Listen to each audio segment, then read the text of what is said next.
Hi Paul, Dr. Craig Liebenson here from Los Angeles. On a beautiful Sunday morning, I'm walking my dog Harley, who's huffing and puffing and panting, and I'm thinking about the upcoming trip to Prague.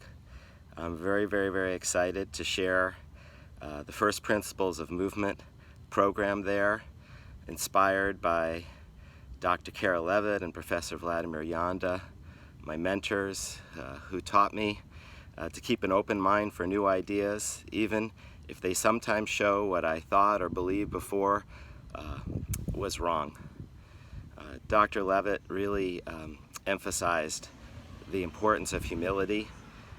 He said we should be evidence-informed and know the science, but that what we do is also an art and a craft. And so we have to be as precise as possible. We work, as he said, at the level of acceptable uncertainty. So there's no place for being a know-it-all. We want to be a learn-it-all, and he showed that to me through the 30-plus years that I knew him. He visited me in Los Angeles in 1987.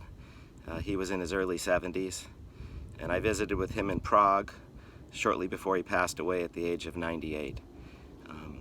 The impression that he and Professor Yanda made on me is everlasting, and I hope that I can do them justice by sharing some of the things that they've taught. For instance, a lot of people like to screen and do different screens. Yanda taught a bunch of tests, 6 of them to be precise. DNS has a series of tests, FMS, SFMA, but I think Professor Yanda said it best when he said that of course we should assess, and time spent in assessment will save time in management, but he also said every exercise is a test. And I think when we dive into the basic training elements, we see what people are capable of. And when we learn about what their capacities are, we find their key link, the key link that's the source of their trouble. It's the weak link. So as John F. Kennedy said, if you want to lift the tide, lift all the boats. The rising tide lifts all the boats. So like Gray Cook taught, we should find the most important painless dysfunction. This is the functional approach of Levitt and Yanda.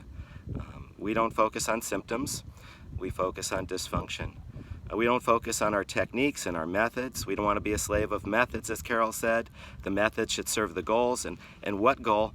The goal is given to us by the patient or the athlete or our client. We want to find out what their goals are, what their concerns and fears are, their worries. They're worried about their MRI. Well, we don't focus only on structure, we focus on function. Function is the software of the body, and we have hacks for it. We can take people from one level to another by restoring function. It's the body's software. It's how we retool and re-educate and reprogram. This is a very exciting time, this functional approach. We don't focus on symptoms. He who treats the site of symptoms is lost, as Carol said. We don't focus on structural pathology because it takes interventionism to make an impact. We focus on functional pathology because it's less invasive. There's less downside risk. We have more optionality. And we don't just focus on our methods or our techniques. We focus on the person. We don't want to be a slave of our program. We want to serve the profile of the individual. And this is all the functional approach, inspired by Dr. Levitt and Professor Yanda. We know from Pavel Kolaj's great work how important developmental kinesiology is. That's also a hack for us. Going into some of these closed chain positions helps us to retool and reboot the upright posture. And of course we need good positional integrity so that we can build good patterns, and we have good patterns, we can build good strength, and we have good strength, we can create sustainable athleticism. So that which enhances performance, it prevents injury. So these are just a couple Sunday morning thoughts. I'll be sharing 4 principles when I come to Prague that simplify this approach, so you're not a slave of methods.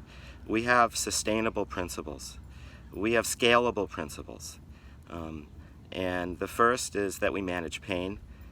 Not every hurt equals harm, but it's not boot camp, it's Buddhist. We find the middle path.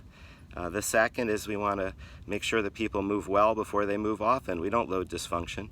And the third, of course, is that we build capacity. The hardest thing you do well. Load is the best corrective, and we don't want to overcorrect people and go off into rehab purgatory where we're managing people away from load. We've got to progress.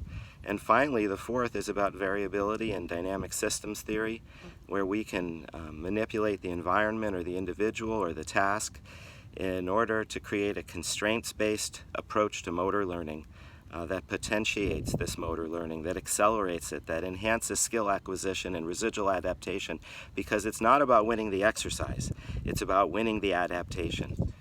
So this fourth principle, it really is about the fact that everything is interconnected, and there are many roads to Rome. There's not just one pathway, and we want to find the most efficient. We want to be able to integrate. We're overwhelmed today, and if we can integrate, that gives us a great deal of efficiency and saves us time and saves us energy and gets results faster. So we know that we can't manage what we can't measure. We've got to find the low-lying fruit, and we've got to be able to build up that capacity and bridge the gap so that they have more capacity than they need. We want a buffer zone so they're prepared for the unexpected, as Tim Gabbett teaches. So raising their floor, creating a new ceiling, this builds their confidence and self-efficacy. It's reassuring and it's reactivating, so it's the science. And this is our scientific method. These are our principles, and they're things that I look forward to sharing with you in Prague in our lab immersion course. This is also being taught in New York City next week. It'll be taught in Beijing, China in September, also in Seattle in October, and again in England in December. So it's my honor to be invited by you, Paul. Thank you very, very, very much.